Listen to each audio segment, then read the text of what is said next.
This is the last video for this week, and I promise I'll try to make it short, but I wanted to kind of pull everything together and provide some connections, much like the gears image that you see at the top of our page, which is also full screen size at the end of these slides.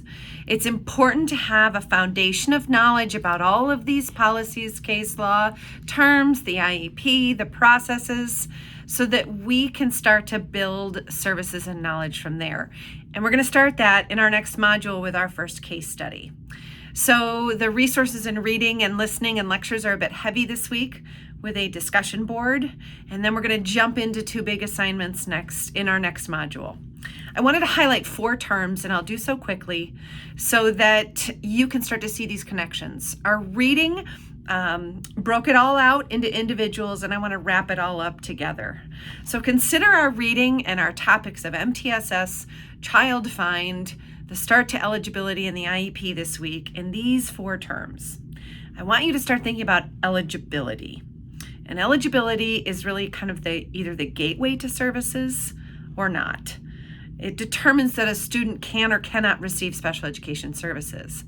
And I want you to look at it maybe from the lens of, in some cases, it might finally be a relief that the student is going to qualify for the services for their unique needs. In some cases, it's a stigma, and it's going to cause friction and some feelings of grief from the families and from the parents of those, and even maybe the student. So there's 2 different ways to really look at that, but that's a big important term for these connections. Another important term is something we always have to think about, is the fact that historically students have been certain races and categories have been overrepresented in special education. And that's directly related to the bias of the tests. And that's why it's so important that we have non-discriminatory evaluations, which is why for our 3rd term, we've moved away from a discrepancy model. That's a model where a single IQ test and the score that a student scores there determines their eligibility, their doorway, their gateway to services.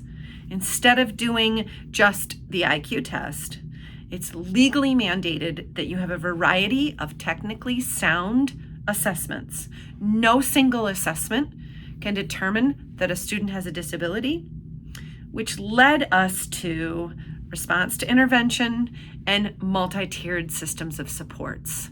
Those provide the processes, the data, the assessments that can make sure students are successful, or provide a variety of assessments to prove a unique need.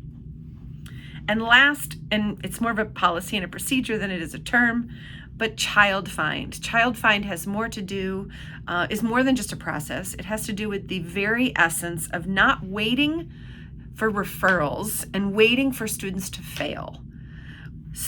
Teachers, schools, and districts seek and identify through a multiple amount of strategies and evaluations through those multi-tiered systems of support to make sure all students succeed.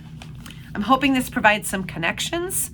And I'm also hoping our discussion board assignment, which is on the next few slides, also provides connections. Please review those resources, materials, and don't be afraid to reach out if you need anything during this module or in the future. Have a great week.